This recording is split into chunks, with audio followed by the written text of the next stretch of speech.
Folks, we're back in the studios. Got a great team here this evening.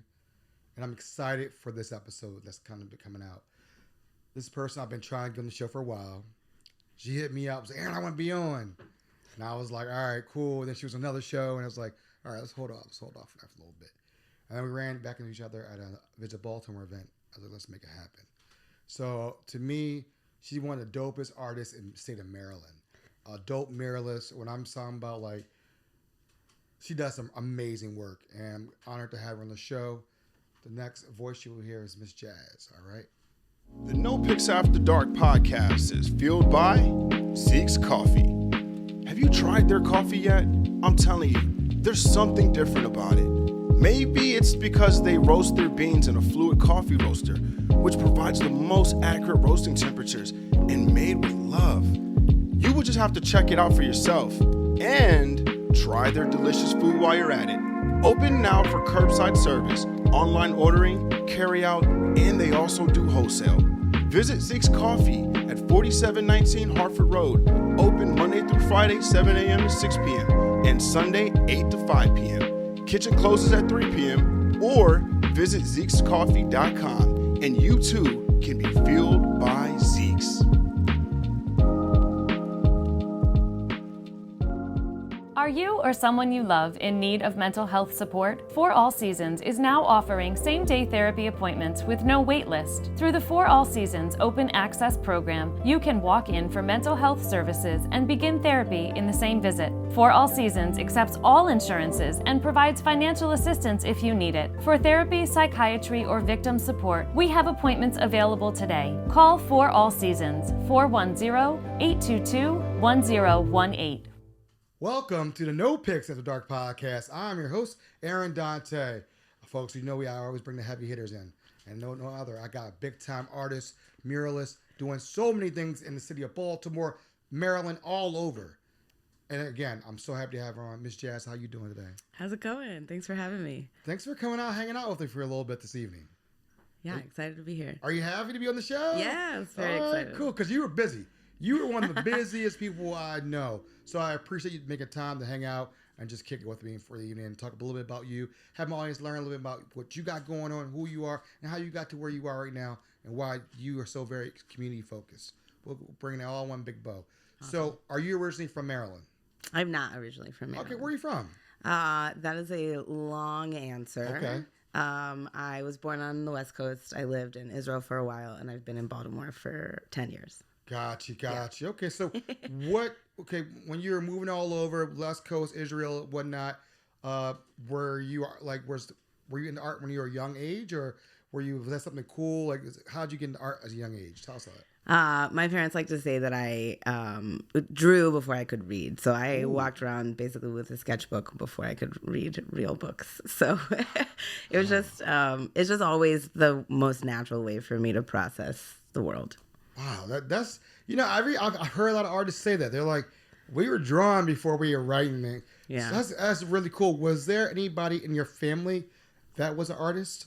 My grandparents, grandparents were artists. Okay. But they they were artists on the side. They sort of leaned very heavily academic. Okay.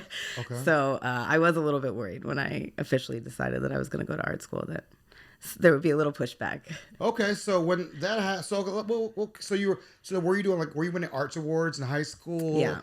And you were like, all right, all the things, every extracurricular, like it wasn't sports or anything like that. For me, it was all the art things. Really? Yeah. That's pretty cool because I did an art thing called batik. Okay. You probably never heard of batik. Yeah, so no. Batik is a wild thing. So it's like you get this iron, not iron, but like a metal funnel thing, and you plug it in. And you put wax on top of it, and the wax melts the wax, and then you over top of it, you put if you draw a sketch, you just sketch over top of it, and then the colors go in afterwards, and it stays within that wax area. Oh. It might be called something totally different. Okay. But that's what we called it in high school. And it's on fabric? Yes, on fabric. It's on fabric. It was pretty cool. It was just like wax, and then it melted, and then you traced wherever you were tracing out of it, and then you put the colors wherever you want to put inside it. So you could do like a United States map and trace it and have the states, and then you can put the color in each state. And it would stay within the wax. Yeah. So it's like a wax resist. I was petite 101, 102, 103 in high school. So that was a running joke. That's so specific. It was. Yeah. I was trying to do pottery, but I just wasn't. I didn't have patience. I didn't have patience in high school. Yeah, that's one of the things, pottery, I never got into. I never got into that. So when was the moment you were like in high school, you're like, all right, I'm going to go to college for this? And what was the reaction from your parents or they already knew that probably? I don't think they were surprised. I think I like agonized a lot more over it than I should have. I went to high school in Israel. I lived at a boarding school, and we actually didn't have. It was a science high school that I went to. So there was no art programming. And so after being so like involved and steeped in it for my whole childhood, to not have it in high school was like I sort of had to find my own outlet, which was fine, and I did. Right, teenagers adapt. Right. But after that, I was like, I've been out of it for too long. Like I need to be making on a daily basis. So I guess I'm gonna go to school for art. So did you already have like a portfolio worth of artwork that you had? No. Or? Really? Yeah. Wow. I had, in Israel, after college, you do the military, and then there's ways that you can sort of build up like a portfolio or like do some prep, right, to go to college. Typically, people finish high school, do the military, travel for a year to get the military out of the system, and come back like, full adults that like really know what they want to do with their life. So I think also like in my family, nobody was really expected to go to college right after high school. Like there was a lot of emphasis on figuring out like what you want to do instead of just taking the next step, because that's supposed to be the next step. So I definitely was given some grace there. Okay. But so you went to the military first? I did. Okay. I didn't know that. See, I learned something new today. I did not know that. Yeah, it's not a secret. It's just not something I talk about. Yeah. Okay. So because I know most people who live in Israel, they have to do it for like a couple years, something like that. Yeah, 2 years. Okay, and you did that. I know you might not want to talk about it a little bit, but like now I'm like, oh, okay. So during your time in the military, did you have time? I don't know how other countries do, but did you have time to do art while you were there, or it was just pretty much like you were just regiment doing something 2 years in a row? So the way my unit worked is I had 10 days on base, 4 days off. So on those 4 days off, I was allowed to, it's just like go live your life. Right. So during those times I could.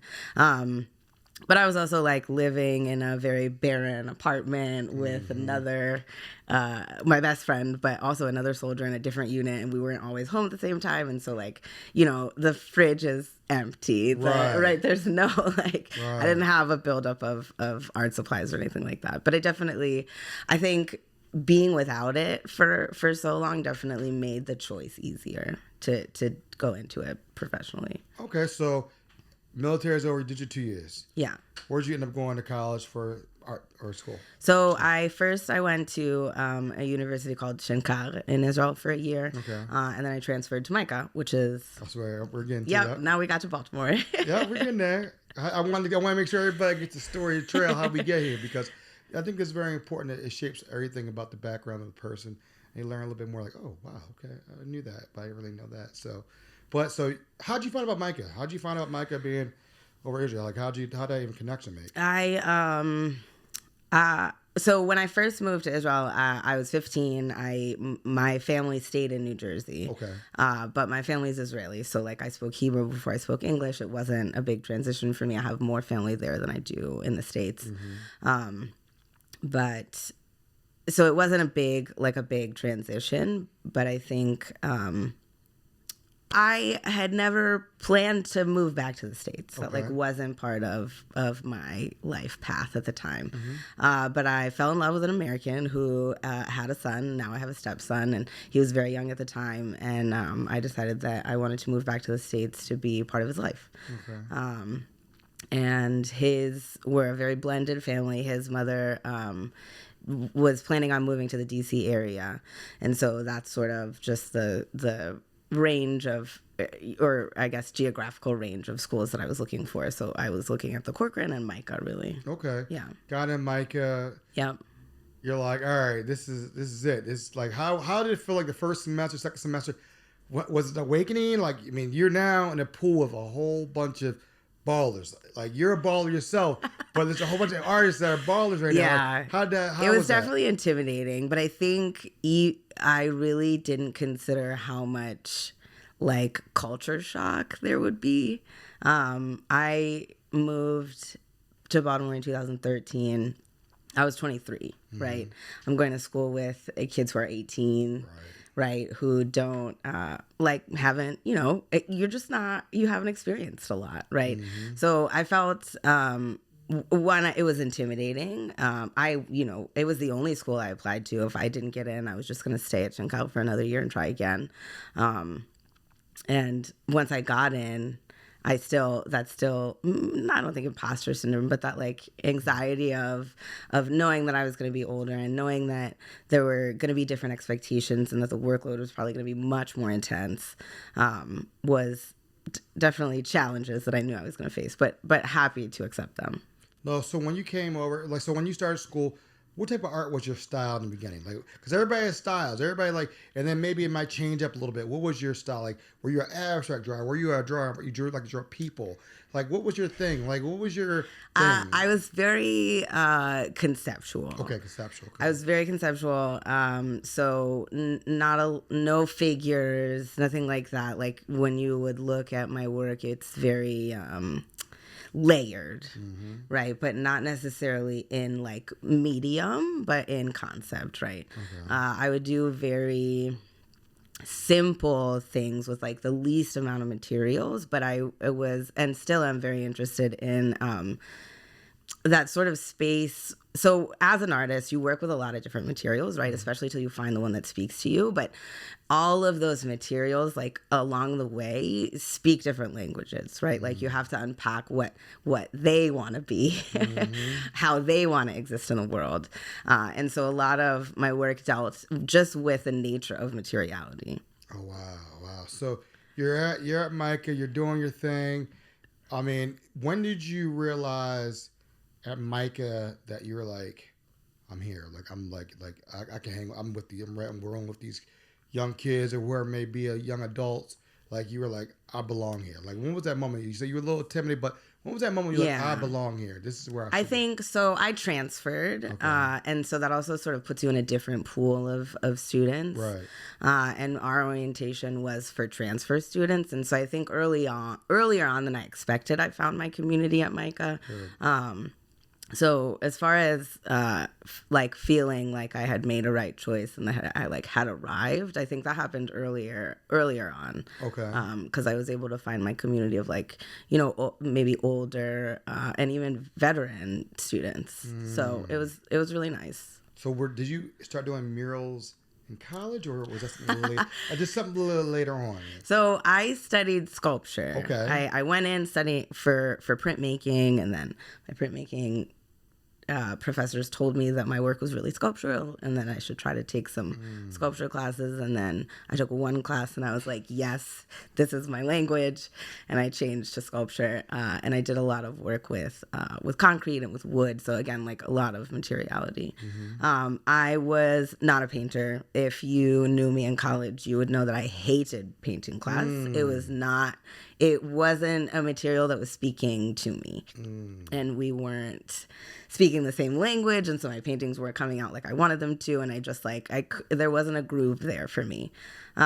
So for my thesis, what I started doing was a lot more community and education based, and I started a campaign on Instagram, and Michael Owen, who has painted the Love Project murals across the country now, he reached out and was just like, hey, I really like what you're doing. Do you want to paint a mural? And that was, again, like a foreign language to me. Like, what do you mean paint a mural? Was this in college or still? You're still in college? I'm finishing like 6 credits. Wow. Yeah. Wow. Yeah, and he was like, I want you to be my next artist in residence. He had a residency program a while ago called Home Artist Residency. And I was dealing with a lot of, in my work, I was unpacking a lot of stories of people experiencing homelessness, and so that home and like concept, and then the education that I was sharing about like how to interact with people that are experiencing homelessness. He really spoke to him, and he was like, I think this could exist as a mural, and I want to see that happen. And I was terrified. You didn't paint. That wasn't your thing. No. I was like, paint a what? Right. Right. You don't paint. That's not your thing. You're sculpturing. You're doing different totally. Yeah. And like a lot of my work now is super colorful, really bright. Oh, it is. That all came with me figuring out how to be a painter. That's not what my first mural looks like. And that's not what my like drawing looked like either. Do you have a picture of your first mural? I do. All right. I mean, is it like when you reflect back at that first mural, do you see like what is it?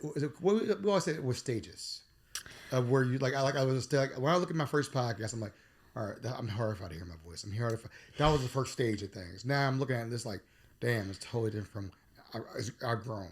Yeah. What about how do you view that? So I mean, I can tell. I'm not even sure that I was like honest with myself about this at the time, but I can tell that I was scared to paint when I designed it and when it was painted. Like there are choices that I know better to make now, obviously, but I think even in the design process, like I could have, like the choices I made were so tentative.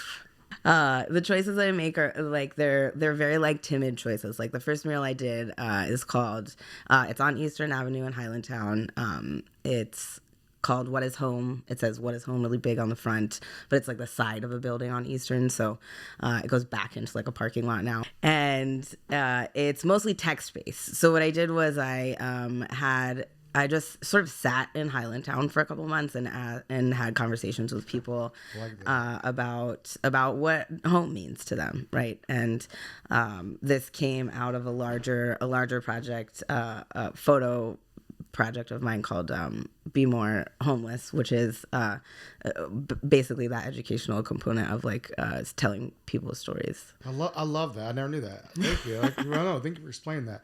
Because what I want to do in the second part, and we'll get into that, is, you know, when you were like, all right, you did the first mural. I'm talking about when you're like, all right, this may be my jam now. This may be what I might want to do. And then how you incorporated community involved in it. Let's talk about in the second part of the conversation. And then we can talk about Artscape. How many Artscapes have you been a part of? How many, you know, AFRAMs or whatever festival you've been around, and where have you traveled? Have you traveled around and whatnot? To get a little bit more and highlight what you got going on. So, awesome. Folks, we'll be right back after these messages. You give to United Way, your gift could be the first spark of something bigger. It can help someone find, interview for, and get hired for a job, and provide follow-up services for success. It can break down educational barriers and give that extra help to a struggling student with in-school support programs. Give today. Spark something bigger. Hi, my name is Catherine Womack. I'm a former strategic intelligence officer with the U.S. Navy. I spent the last couple of years at U.S. Cybercom and transitioned from active duty after 15 years into small business ownership. I own and operate a digital marketing agency in the state of Maryland. So a lot of people approach me thinking that digital marketing is simply social media management or maybe doing Google ads or Facebook ads, things like that. But what digital marketing really is an umbrella term for a multitude of tactics to get small businesses found by the people who need them. I personally specialize in search engine optimization, website development with conversion architecture in mind. And what that really means is the people are going to your website and doing the thing you need them to do. And oftentimes it's requesting a quote, an appraisal, things like that. So there's definitely a psychology to website development, and we lean really heavy into the psychology of sales to get people to do the things you need them to do. A lot of times as a business owner, you haven't had the time to think about what your needs really are, what your challenges truly are, the sources of those challenges. I can guarantee you in most cases, it's not simply that you need an ads campaign, and that's where I can add value to your marketing strategy.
right, folks, and we are back with Miss Jaz. How you doing? Thank you for telling us a little bit about your history and whatnot. Let's talk about you when you hit that moment when you're like, I'm a muralist. I'm arrived. Talk a little bit about that. So I think it definitely clicked for me during my first mural. Not my style necessarily of painting, but how I wanted to make work in the public space. So for that first mural in Highlandtown, the concept is what is home, right? And so the way that I guess was given this opportunity, I was sort of uncomfortable with. Not that I didn't deserve it or anything like that, but like, so now I have to figure out like how this is going to impact people on a daily basis. Like, I don't live in this neighborhood. I don't feel like it should be only my choice, right? And then my next, I guess, dilemma is, okay, how do I incorporate other voices, right? And coming from education, I think helped me be really open to having conversations with strangers on the street. And I think asking that one simple question, which is what is home, and then including some of the more profound, I think, answers to that in the mural was really my first like step into that community aspect and sort of centering the community voice in what I do. I like that because I like that you engulfed yourself in the community and are asking people questions about what's going on. How do you feel? What do you think it should be? Like, to me, that is so important. Like, anytime I go, before I do a project with anybody or a podcast, I do homework. And you might not see like, why is Aaron here? Like, there's a reason why I'm here. There's a reason why I'm like trying to figure out what's going on. What's the, like, why are we doing this? Why are we doing that? And I just try to make sure I'm representing whoever I'm doing and doing the work. And that's my thing. That's really important, I think. I think it's very important. So I'm glad that I never thought about that when people do murals. I don't really, now it makes sense when they do them and whatnot. So, like, when was that moment when you were like, damn, like, people really want me to be out here and I'm going to start my own LLC? When was that moment? You make it sound so much more amazing of a moment than I think it. Come on, we shining a bright light on you. Than I think it was. We shining a bright light on you. Come on now. I taught art virtually through the pandemic, and that really ruined teaching for me. But I knew about you before that, though. I feel like I knew about as a muralist. Yeah, but I feel like I knew that your work already, though. I mean, so I taught in Baltimore City Public Schools for 5 years, and during the summers I would paint murals. Right. But I don't think I guess, from my point of view, I feel like I don't really think I picked up steam till like May 2021. Okay. But May 21. Maybe I'm wrong. Maybe I'm hallucinating. I know what I know, but that's all right. I knew who you were. I knew what you were doing. I think because I was entry level going into the scene, and I was learning about being more art. I was talking with Kara Ober. I'm talking to all different people. Like, who are the up and coming? Who are people doing that? Who are the eyes of people? You know, people. What's his name? He works with Derek Adams. He's a curator. He works. Thomas. James. Yeah, Tom. Yeah. So I'm not Tom. I'm all those guys. So I was asking a lot of those guys about what's going on. You know. So I kind of feel like I knew. So that moment. 2021. Yeah. You're like, people are recognizing who you are. You're getting hot like Crisco. What's going on?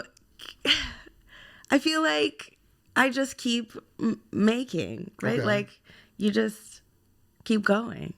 It's just on to the next. I know that that's like a little anticlimactic, but at the end of the day, like, you finish painting a mural on a wall, like, you don't have like a party right there, right? Like, you finish painting a mural, you might be the only person on site, and you're just like, oh, well, great, right? Good job, right? So I think like the impact is large, but I think it can also be like low and slow, as far as it actually being a part of this city that people notice on a daily basis. Gotcha. And I think the more of the impact is also based on like how many conversations I can have with people while I'm painting, right? Because then the intention is really apparent, right? And also, I think the accessibility of talking to an artist about their work is always enlightening. But I think in public art, especially when you look at murals at the scale that I paint at, you're just like, oh, this can't just be like one person or you know. I mean, your scale is ridiculous.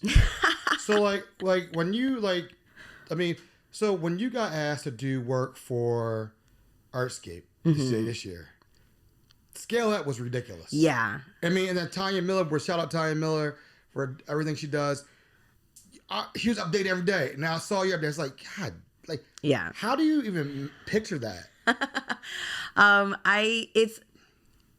I've been doing it for a while now, and I think my brain just works at a larger scale.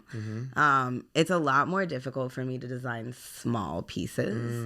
But I will say for Artscape, it's a series of 7 murals, and it's across 9,000 square feet. It's definitely my biggest project. And I think it's also the biggest single like mural installation in the city. Gotcha. Yeah. So the big scale of Artscape, I'm like, can I tell you, like, folks, you gotta give her flowers. It was amazing. I walked by and I was like, damn, like, where do you even get that? Like, I swear, like, do you just sit there and like draw at home? Like, yeah. But even to that scale of magnitude, like, I'm telling you, like, that is true skill and talent. Thank you. So I'm blown away. You know, so I because I can't do it. So yeah. I look at it, but like, how do you scale? And then every day you're like, I know this has to go here. I know this has to go here. Like, how do you? Yeah. But because you're working this close up, right? What's the trick? You don't gotta tell all the secrets. So I think one of the like secrets is that like we don't design to scale, right? Like we're not sitting there drawing a drawing that's 100 feet long, right? Right. We're drawing on iPads. Right. So even to us, we don't get to see the scale until we start painting on the wall. Right. And so we have to internally have that like compass of, okay, I know what works at this scale.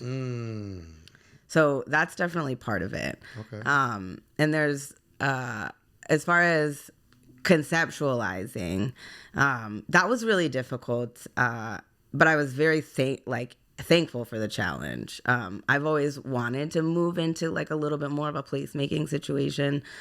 Typically my work is like 1 or 2 walls. So to be able to create an immersive environment like was very exciting for me. What was the feedback when people were? I'm saying I peeped there on social media. Hobnobbing with some big dogs, but I ain't gonna shout them out. But I was like, I was happy for you because like I know how much work you've put out there. I know how much work you've been doing.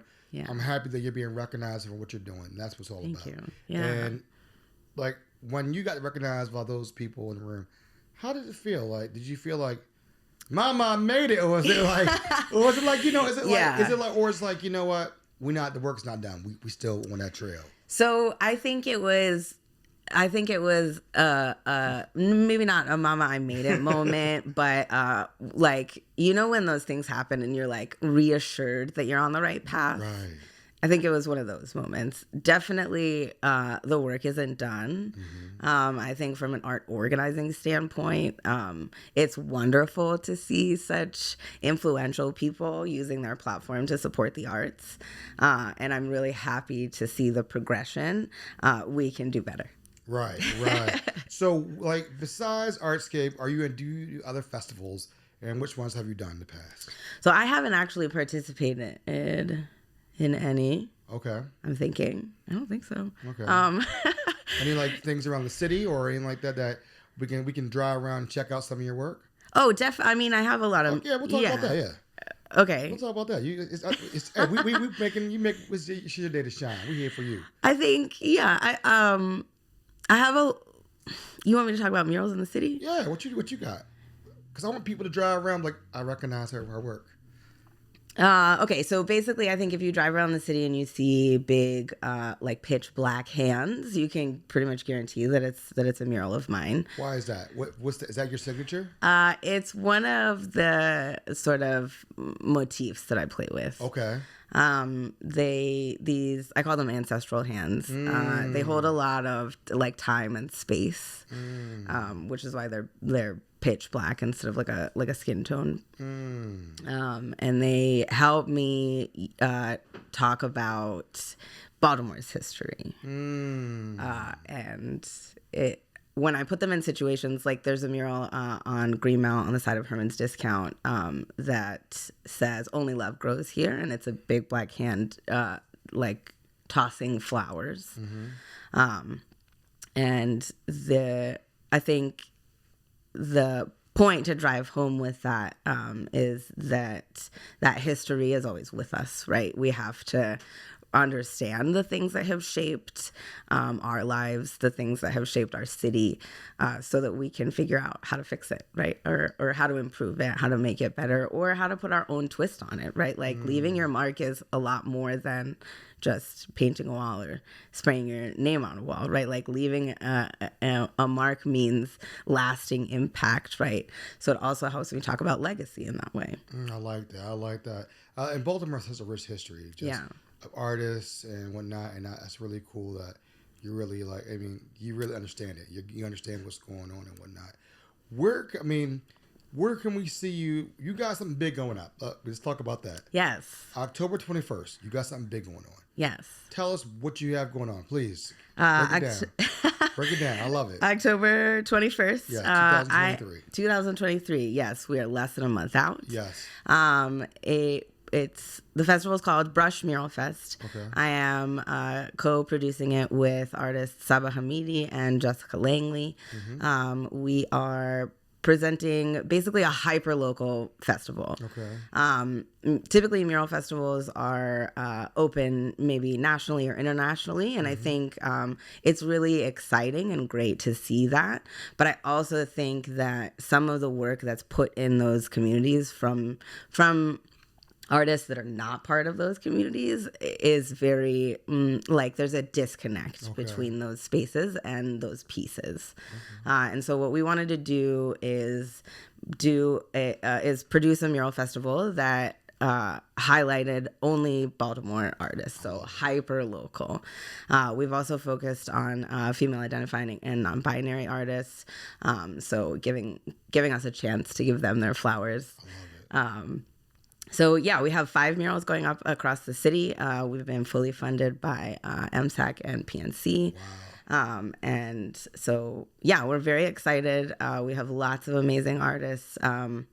So those murals are going up in the next sort of 2 weeks. We have 2 murals in Station North, 2 murals in Bromo Arts District, and 1 in Highlandtown. So we've partnered with those 3 arts districts also to produce this. And then on October 21st, we have our celebration at Lexington Market from 11 a.m. to 5 p.m. Cool. We will have live music. Brandon Woody and Upendo is going to be performing with us. DJ Blackstar is going to do a set for us. We are partnering with Black Ass Flea Market to do an artist market. So there's just a lot happening, wonderful partnerships. And yeah, we're really excited to be able to bring this to the city. That sounds like an all-star lineup. Folks, you want to be there for that.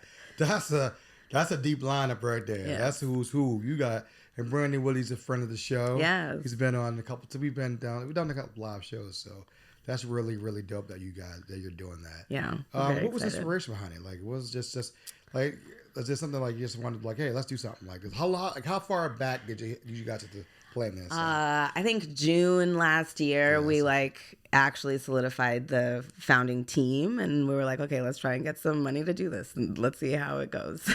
But still, now it's here. Yeah, it's That's here. Cool. Do you guys have? I mean, one thing I always do, you guys, I always try to video everything and take it all in because you really can't see it when you're there. Yeah, it's always a good time reflecting, and I hope you have somebody that does that for you. So yeah, that's pretty cool. And will you be doing any murals, or are you gonna sit back and not? Yeah, we are. We underestimated, I think, how much. It's gonna be popular. how much work producing would take, and we decided we would also paint a mural. So Saba, Jess, and I are painting a mural together at Lexington Market. Dope. Yeah. Dope. I love cool. that. I'm so excited for you. Congratulations on that. Thank you. Folks, make sure you guys go to October 21st at Lexington Market from 11 a.m. to 5 p.m. Black Ass Flea Market, Brandon Woody, DJ Black 5-star. I like Black Star, yeah. Black Star, dope also. So definitely, that sounds like a really, really good time down there. Yeah. And then I didn't even tell you I was gonna bring this up, but it's already gonna have happened. So y'all already gonna miss it. They're doing stuff. They're doing a dope Mural Fest at Enoch Pratt. Yes. See, I know. You did your research. Oh, listen, I gotta make sure I know dot my I's and cross my T's. Yeah. But tell us a little about that. So the Enoch Pratt Central Library Yep. is doing what they're calling a mural walk, I think. And they've set up panels for muralists to paint inside the library, which I'm very excited Which about. is crazy. Yeah. Such an amazing venue to be able to paint in. So I'm painting alongside Wande Cotune Davis, Ro Vision, and Latasha Maddox. So I really wanted to have this lineup be women of color. I love it. So we managed to do that, and I'm very excited to be painting alongside them. And you're gonna be in the Enoch Pratt Central Library, which is one of the most, I think, iconic, beautiful places in the whole entire city. Agreed. And I told the CEO Heidi, I said, listen, y'all are doing things that y'all didn't do a long time ago. And shout out to you guys in the forefront. I mean, I've never seen so many people, black and brown people, doing events in there. Yes. Ever. Yeah. Since I've been here, living in Baltimore, the last year. And I think it's a really cool thing that they're doing, giving us a chance to really express our art, whether it be a podcast, whether it be artists, whether it be Brandon Woody's. That's really cool. And then you get to paint. It's an art, like a library, I was like, wait, you're gonna let us paint like with house paint? She was like, yeah. Which is wild. So congratulations on that. Yeah, it's very exciting. But that's going to be, you guys, it will be out before, they've already done it when you've seen it, but I'm sure you can see it when you go to the library. And you guys can check it out while it's there. So yeah. That'll be really cool. And that's Friday night from it's Friday. Friday from 12 to 8. Yeah. Yes, that's dope. That's dope. Congratulations on that. Yes, thank you. Any things that you got going on besides that we can catch up on and see you doing something? Catching on any shows coming up in the near future? Not in the near future. This is coming out in October, so my shows won't be up anymore. Okay. Yeah. Okay. So no. No. I just wanted to I hibernate in the winter. Rightfully so. Respect. Have you ever worked with grand projects? No. Okay. But I would love to. We have work that's near one another, right. And I think we could really make some. He magic. does a streetscape. Yeah. So he's been on the show also. Awesome. So that's why I asked that question. So a lot of those guys have been on the show, and he's been a friend of the show. So he's always like, hey, this tells other artists and whatnot. So yeah. It's really cool that, again, it's a blessing that you're what you're doing. You're really incorporating community. You're really showing now I know to look certain heroes in the city now. I'm gonna take a picture, send it to you, yo, that's you, right? Yeah. But I think that's really important what you're doing, and we really appreciate you taking time out to tell your story and tell you what's going on. And it's really exciting that you're doing and representing Baltimore, representing you and your family, and doing amazing things. So salute to you. Thank you you so got much. going on. But I'm not gonna let you get off easy. We got a speed that's round. right. Yep. We have a speed round. Okay, we're not gonna let you off easy. All right, speed round. Here we go. Do you eat meat? I gotta ask the question. Okay, because people got vegetarians. Chicken wings, flats or drums? Flats. Pizza or a cheesesteak sub? Oh, pizza. What's your favorite topping? Uh-oh. Yeah, it's that one. What you want to talk about? Go say it. Pineapple. We're not going to talk about pineapple on top of pizza. We're not going to talk about it. That's fine. It's different. I call it Hawaiian. That's what they call it. Whatever they want to call it. Pineapple's cool. Okay. Snowballs or ice cream? Egg custard snowballs. Ooh, no ice cream. How not? I mean, I love an ice cream. I mean, if you ask me if I want to go to the Charmery or get a snowball, I'm probably going to say go to the Charmery. Okay. But, yeah. Do you eat crabs? I do. Okay. So you into crab cakes or crabs? Crab cakes. Really? You don't get your hands dirty? Yeah. And it's also, I'm going to admit something. Uh-oh. I don't know how to. Uh-oh. Folks, you heard it here first. Exclusive. No. I like crabs because I like that I turn my phone off. I can't touch my phone no more. Oh. And conversation's back. Yeah. And that's what we're trying to do. Oh, I love that. Try to bring conversation back. Yeah.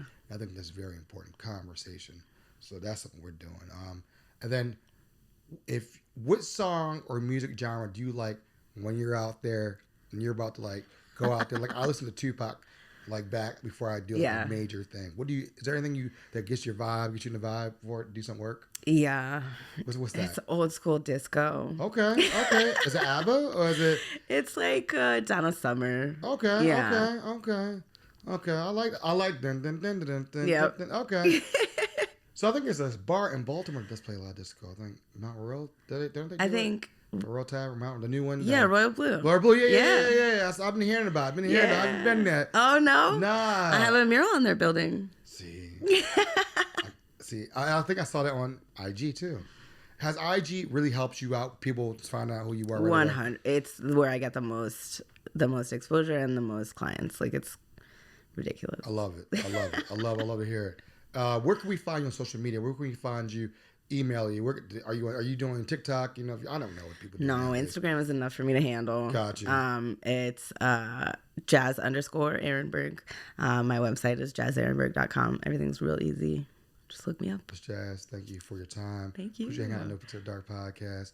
And folks, make sure you check her out. She's doing big things. And make sure you make it. This will come out the Monday before the big thing at Lexington Market on October 21st. Again, 11 to 5.